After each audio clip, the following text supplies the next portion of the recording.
and I think it's one of the main reasons for our meeting today. Yeah, we're going to be discussing it today. We'll be talking about Gaza. Do you get ceasefire talks going yet? Well, we want to get it going, but as you know, with Cambodia, they just announced a very big, this morning. beyond it, this peace. That was going to be a very bad war, and so we're honored we got involved, and it's essentially settled. I think they're going to be settling it today, so it went for a few days. That was going to go on for years. That could have gone on for years. Millions of people could have been killed. We ended the war, and we're very happy about it. The Prime Minister says that recognising the Palestinian state would be a concrete step towards a lasting peace. Do you agree with his position? Well, I'm not going to take a position. I don't mind him taking a position. I'm looking for getting people fed right now. To me, that's the number one position, because you have a lot of starving people. You have people that, the United States recently, just a couple of weeks ago, we gave $60 million. It's a lot of money. No other nation gave money. I know the Prime Minister would if he knew about it, and he really knows about it now because we're going to be discussing it. But we gave $60 million. Nobody said even thank you. Thanks. Somebody should say thank you. But other nations are going to have to step up. When I spoke to Ursula yesterday, she said that the European nations are going to step up very substantially too. Can you discuss the importance of free speech today? Well, free speech is very important. I don't know if you're referring to any place in particular. Perhaps they are, but we've had free speech for a very, very long time here, so we're very proud about that. Well, we protect it. What's your advice on the small boats crisis in this country? How would you deal with it? What's your advice on dealing with the small boats crisis in this country? What is it? The small boat It's crisis. about the boats coming over the channel, so we're taking a lot of action to stop people coming over the channel who shouldn't be here, stopping them coming in the first place. Well, and look, returning them immigration when we is can. a big factor, and I think, frankly, if they're coming from other countries and you don't know who they are, and are they coming from prisons? We have them where they came in from prisons. We're moving them all out. We had a border last June, just recent, last month. We had 0 people come into the country, 0, other than coming through legal means. If you're stopping immigration and stopping the wrong people, I give my hats are off to you. You're doing not a good thing. You're doing a fantastic thing. So I know nothing about the boats, but if the boats are loaded up with bad people, and they usually are, because other countries don't send their best. They send people that they don't want, and they're not stupid people, and they send the people that they don't want. And I've heard that you've taken a much stronger stance on immigration. Yeah, we've done a lot of work stopping them coming. We just signed an agreement to return them, and we've returned 35,000, in fact, under the first year of this Labour government, of people who shouldn't be in this country. So we're very pleased that we're getting on with returning people who've got no right to be here. That's great. As somebody that loves this, I love this country. My mother was born in, as you know, born in Scotland, and it's an incredible place, a beautiful place. And if that be the case, I congratulate you. That's exactly, because Europe is a much different place than it was just 5 years ago, 10 years ago, and they've got to get their act together. If they don't, you're not going to have Europe anymore as you know it, and you can't do that. This is a magnificent part of the world, and you cannot ruin it. You cannot let people come in here illegally. And what happens is there'll be murderers, there'll be drug dealers, there'll be all sorts of things that other countries don't want. And they send them to you, and they send them to us, and you've got to stop them. And I hear that you've taken a very strong stand on immigration, and taking a strong stand on immigration is imperative. Mr. President, Prime Minister Netanyahu said there's no starvation in Gaza. Do you agree with that assessment? I don't know. I mean, based on television, I would say not particularly, because those children look very hungry. But we're giving a lot of money and a lot of food, and other nations are now stepping up. I know that this nation is right It's here. a humanitarian crisis. Right. It's an absolute catastrophe. And nobody wants to see that. And I think people in Britain are revolted at seeing what they're seeing on their screens. So we've got to get to that ceasefire. And thank you, Mr. President, for leading on that, and also to just get more and more aid in. And again, America's done a lot on this. A lot of countries have done a lot. We're now working with Jordan on getting direct aid drops in, but this is a desperate situation. Do you think Israel has done all it can do to avoid civilian casualties in Gaza? Well, I think nobody's done anything great over there. The whole place is a mess. It'll get straightened out, but it's a mess. They have to get food and meantime, food and safety right now. And ultimately, look, Hamas did a horrible thing, and they paid a big price, but Hamas did a horrible thing. But I always said, when you get down to the last 20 or 10, they're down to 20. We got a lot of hostages out, and you helped us, by the way. Yeah, but we got a lot of hostages out over the last 6 months that I've been in. I've been in office for 6 months now. And these hostages have been, many of them have come to the Oval Office and they've thanked me so profusely. I said, you don't have to thank me. I did what I have to do.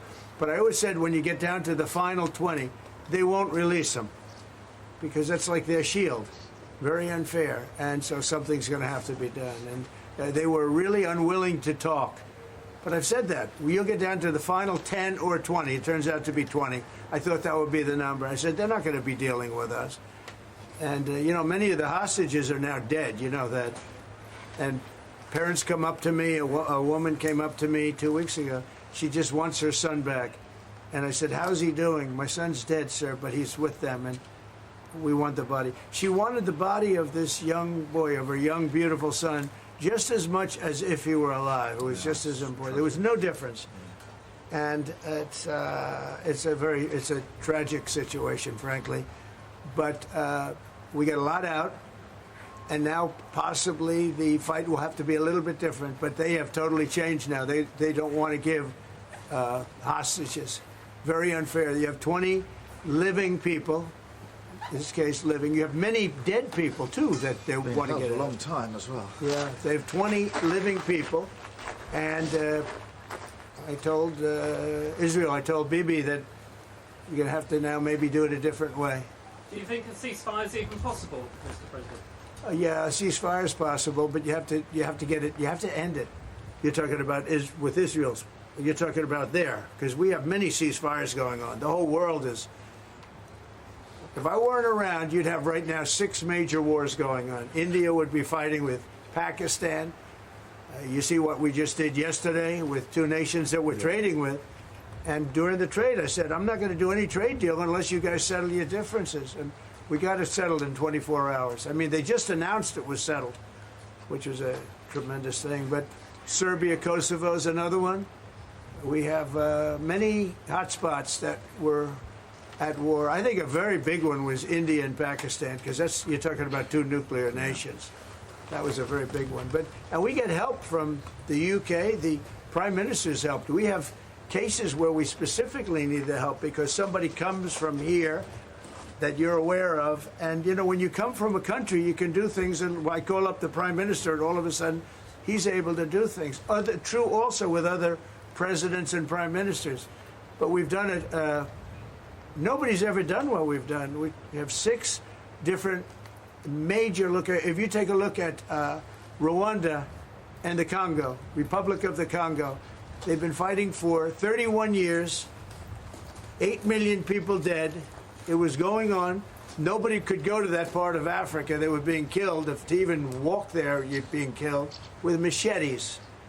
And it was a violent situation. And I was able to, they liked Trump. They wanted to make a trade deal with Trump. They wanted us to take their rare earth. They want to give us their rare earth. And I got to know the leader of the Congo. I got to know both of them indirectly. And I called him. I said, let's end the war. I don't want anything until you end the war. And we ended the war. As you know, the foreign ministers came up 2 weeks ago, and the leaders are going to be coming very shortly to Washington, Rwanda and Congo. I mean, that's another one that we did. So we've done a lot. It's an honor to do it. It's not hard for me to do it. And I use, not in all cases, but I use a combination of knowing them a little bit, or in some cases knowing them a lot. I knew, the leaders of Pakistan and India. I know them very well. And, they're in the midst of a trade deal, and yet they're talking about nuclear weapons. I say, this is crazy. So I said, I'm not doing a trade deal with you guys. And they want the trade deal. They need it. I'm not doing it.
a trade deal with you if you're going to have war.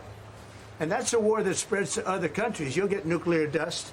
We'll all get nuclear dust. When they start using nuclear weapons, that stuff blows all over the place and really bad things happen. So maybe we're being a little selfish when we want to save wars too. But we stopped a lot of wars, and it's a great honor to have done it. Mr. Thank you President, all what very about- much. Mr. President, Mr. And President. we're going to be talking inside very much about Gaza and the humanitarian aspects of Gaza. Yeah. I think. Mr. President, what about Russia and Ukraine? You're talking about ceasefires. What's the latest? I would have said 5 times we would have had a deal. I've spoken to President Putin a lot. I got along with him very well. But 5 times, and every time 4 times maybe. But we've had discussions. You and I have had discussions. Yeah. We thought we had that settled numerous times. And then President Putin goes out and starts launching rockets into some city like Kiev and kills a lot of people in a nursing home or whatever. You have bodies lying all over the street. And I say that's not the way to do it. So we'll see what happens with that. I'm very disappointed. I'm disappointed in President Putin. Very disappointed in him. So we're going to have to look, and I'm going to reduce that 50 days that I gave him to a lesser number because I think I already know the answer what's going to happen. Okay? Thank you very much, everybody. We'll see you later.